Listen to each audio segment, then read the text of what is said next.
In other news now, the Lagos State Governor Babajide Sanwo-Olu has signed the state's 2025 appropriation bill into law.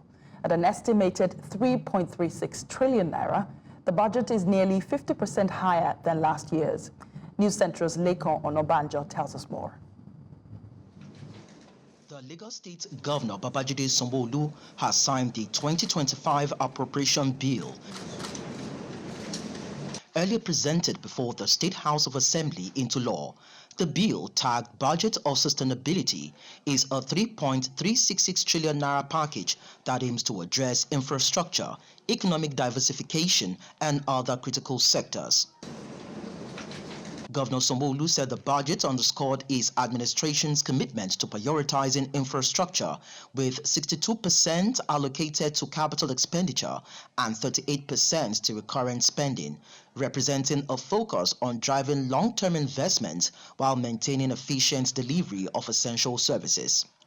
According to details, the budget's revenue framework projects 2.342 trillion naira from total internally generated revenue and 626.137 billion naira from federal transfers, with a deficit financing of 398.662 billion naira.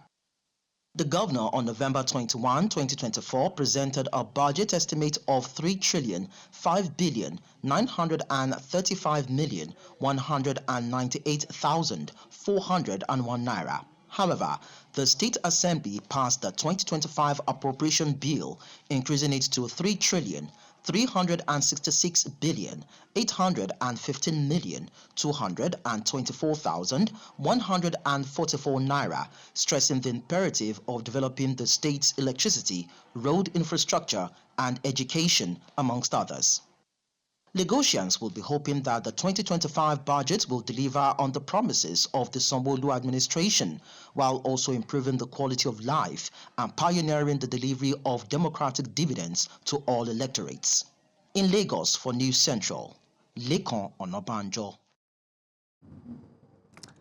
I'm now being joined by Akin Fatunke, a chartered accountant. Thank you so much for joining us tonight. I suppose you're joining us from Lagos, are you?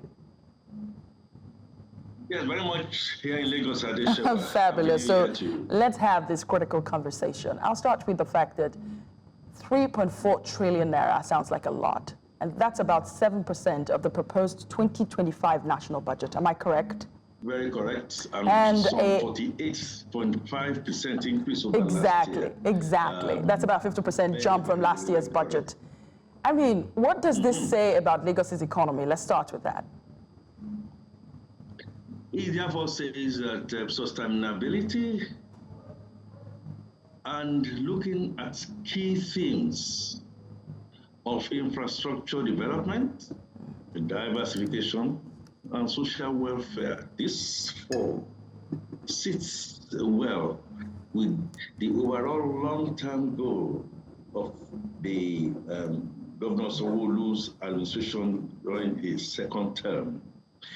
It also, in my opinion, looking at some 59%, that's whopping, 59% of that total budget going to infrastructural, development.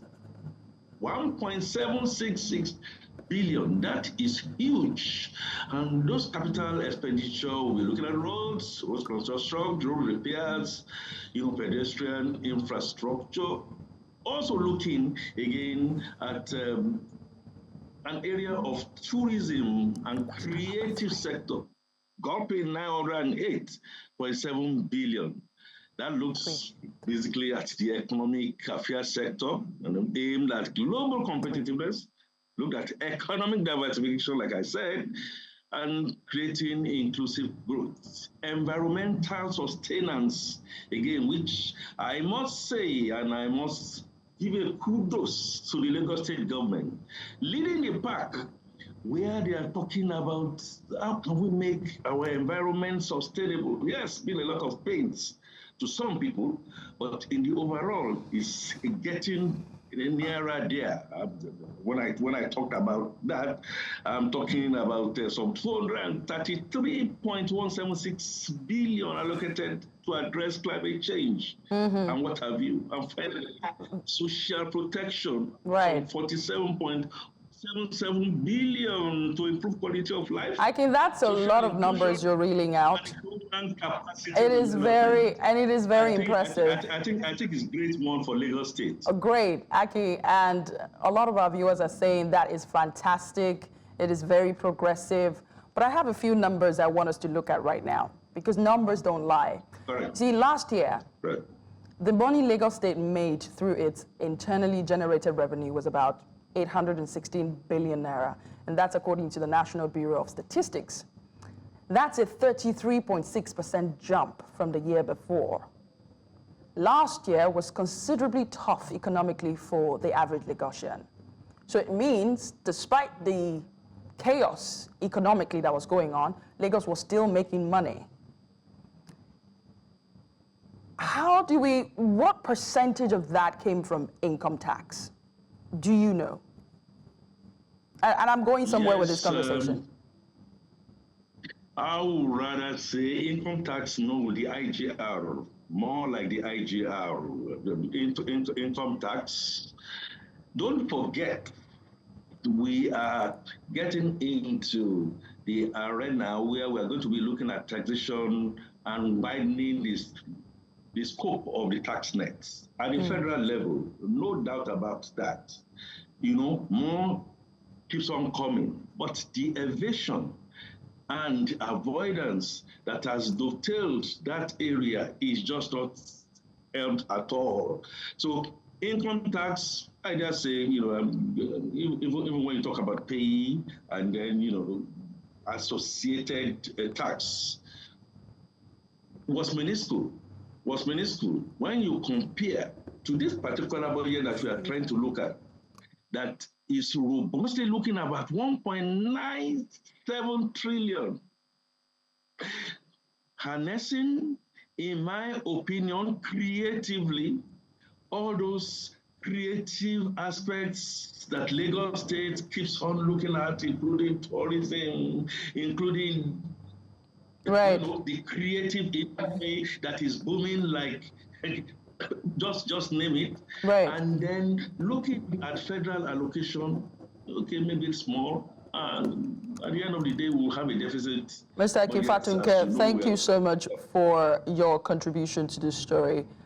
You clearly knew where I was going to with that question, but I would like to explore it further with our next guest. Thank you so much, Akinfatunke, a chartered accountant, joining us from Lagos.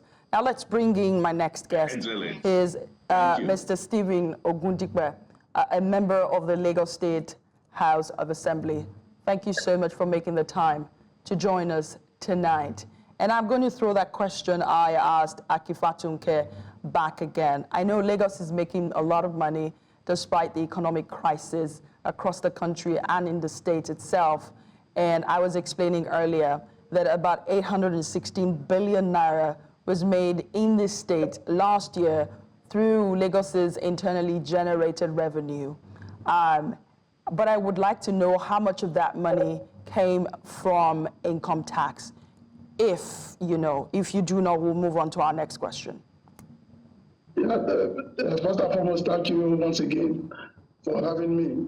And let me also use the opportunity to congratulate all Lagosians, because today we are very excited. We are happy when the 2025 budget was passed by His Excellency, the Governor of Lagos State, our Governor, who is also working very hard to make sure that Lagosians have what we called a better standard of living, despite all the challenges, all the problems on ground. We are seeing that Lagos is moving forward, and that is a thing of joy for us. Let me go back to your question. Like you said, issue of income tax, yes, it's important to us, but don't forget, a lot of investors are coming into Lagos, and just because of what is happening. And the revenue chore is also moving up. And let me also take you up on this. Don't forget that this is the first time we are having our own total capital, almost 2.1 trillion. It is impressive indeed. While the current expenditure is also only 1.2 trillion. And that shows that a lot of people are thinking for Lagos, professionals and everybody's vested interests are in. And we are just making sure that Lagos still remains the hub of not just Africa now, even the world. So if you talk in terms of Lagos, everybody wants to come down here. That's right. So now that you have established the fact that Lagos has done greatly well, and part of it is because it's been successful so far, not just because of how well Lagos can plan, but also the fact that Lagosians are complying with your tax rules. Would you agree with me? Yes. Now, definitely. I want to break this down a little bit. In Lagos, the monthly expenses of a family of 4 is estimated at about 3.2 million naira without rent, according to Numbeo, while that of a single person costs about 900,000 naira without rent. And guess what? The average salary is about 100,000 naira. You see where I'm going with this question? Is there any provision or projects in this budget that addresses the issue of cost of living in the city, even as Lagosians continue to play their role, at least many of them, of paying their taxes? They would like to live better, if you like. Yeah, I do agree with you, and I do understand where you are coming from. But don't forget, Lagos is not an isolation when it comes to the country generally. And definitely, we know we are in a situation whereby the economy is having its own issues, while the president was also coming in as, when he was campaigning around the country, he told us we are going to face a tough period. And definitely, to get to a point, we will also move out of it. Yeah, Lagos on its own is trying so much hard to cushion this effect of the economy on the citizenry. As a matter of fact, the Lagos State House of Assembly is also working hard to make sure that a lot of palliatives are coming to Lagosians, most especially in the terms of house rents, especially for the downtrodden and for also all our workers. So what definitely we do understand what has been going on, and we're all making all our efforts to make sure there's a lot of improvement in tandem with. Thank you, Mr. Stepehen Ogundipe, for at least acknowledging the fact that these issues exist, and I hope that the budget will address some of the issues for Lagosians. Thank you for speaking to us tonight. Stepehen Ogundipe, a member of the Lagos